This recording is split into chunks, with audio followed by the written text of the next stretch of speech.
Olá! Bem-vindos de volta à nossa exploração da obra de Helen Wilmans, o Home Course in Mental Science. Olá. Hoje a gente continua, mergulhando especificamente na lição 8, que tem um título bem direto: Espírito e corpo são um. Spirit and body are one.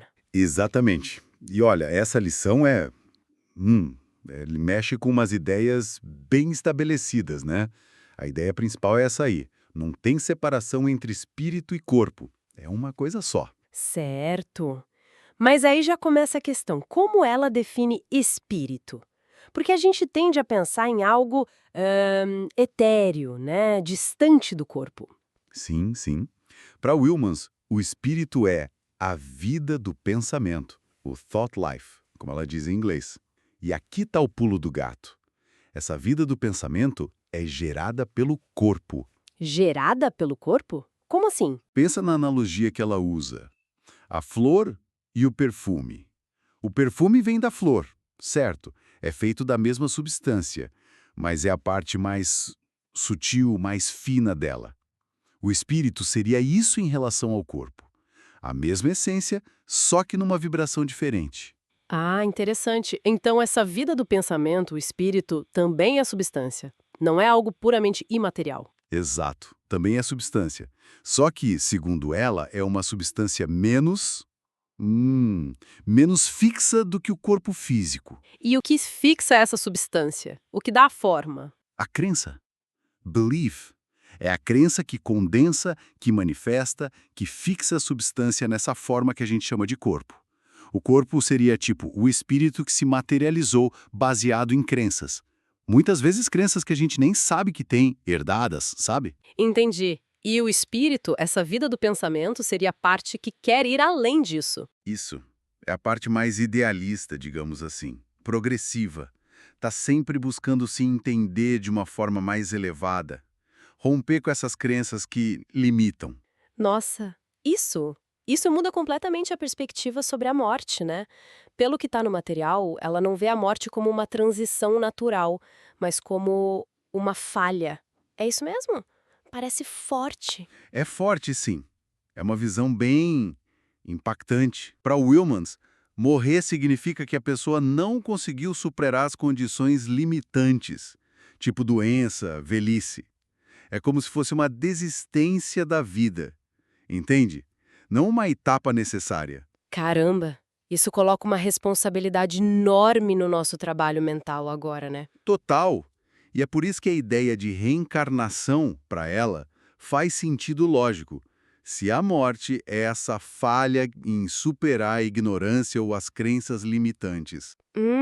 O espírito, que não está tão fixo, poderia buscar outra chance. Exatamente.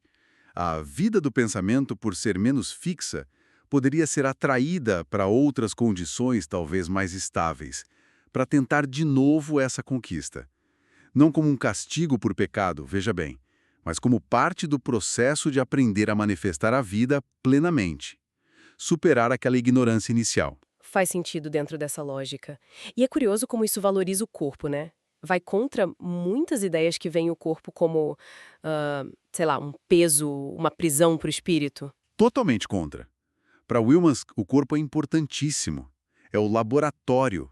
É ele que gera, que alimenta essa vida do pensamento. É a conexão com o suprimento terrestre.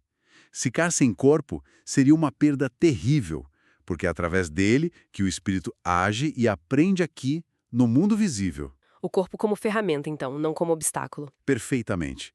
Ferramenta e veículo da evolução consciente. E como a gente trabalha essa unidade na prática?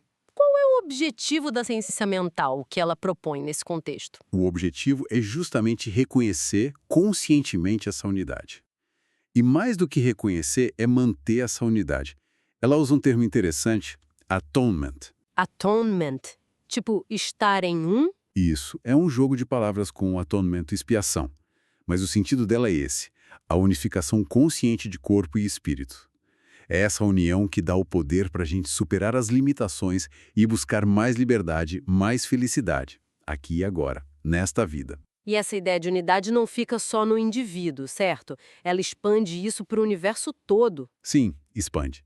Para Wilmans, o universo inteiro, tudo que a gente vê é mente. É espírito em diferentes níveis de manifestação, de fixidez. Tudo, tipo pedras, plantas. Tudo. Rochas, árvores, animais, nós. Tudo seria uma expressão do que ela chama de lei da atração. Um reconhecimento dessa mente universal. O corpo não é matéria morta em oposição ao espírito. É uma classe mais grosseira de mente, mas ainda assim, mente, uno com o pensamento. Entendi. Então, reconhecer essa unidade, que o corpo é mente, que o pensamento é substância. Essa seria a chave para superar as próprias limitações? Inclusive a morte, na visão dela? Seria a chave para a maestria, né? Porque dissolve o conflito interno. Não tem mais luta entre espírito e matéria. É tudo um contínuo, de mente se expressando. Viver essa unidade seria o caminho para conquistar as condições da vida, em vez de ser dominado por elas. O que mais me marcou nessa lição é a urgência que ela coloca no presente. É muito forte isso. Nada de deixar para depois, para um pós-vida. Sem dúvida. A mensagem é: a salvação, que para ela é a superação das limitações, tem que ser buscada agora, no plano externo, visível. Ela critica bastante as doutrinas que adiam a realização, que enfraquecem o nosso poder de agir no presente. É um chamado bem direto à ação, à responsabilidade pela nossa própria experiência de vida, né? Com certeza. Um chamado para a gente defender essa verdade, essa unidade, contra as ideias que diminuem a importância da vida aqui e agora. Realmente, é uma visão que desafia a gente a pensar. Fica a pergunta, né? O que aconteceria se a gente realmente abraçasse essa unidade corpo, pensamento e direcionasse essa força unificada para os nossos desafios atuais? Uma boa reflexão. Esperamos que essa conversa sobre a lição 8 tenha trazido alguns insights. É claro que ler a obra original de Helen Wilmans permite que cada um tire suas próprias conclusões, né? O que a gente fez aqui foi uma síntese, uma interpretação nossa. Exato, a leitura direta é sempre enriquecedora. Bom, e por hoje é isso. A gente agradece muito a companhia de todos vocês nessa exploração. Obrigado, pessoal.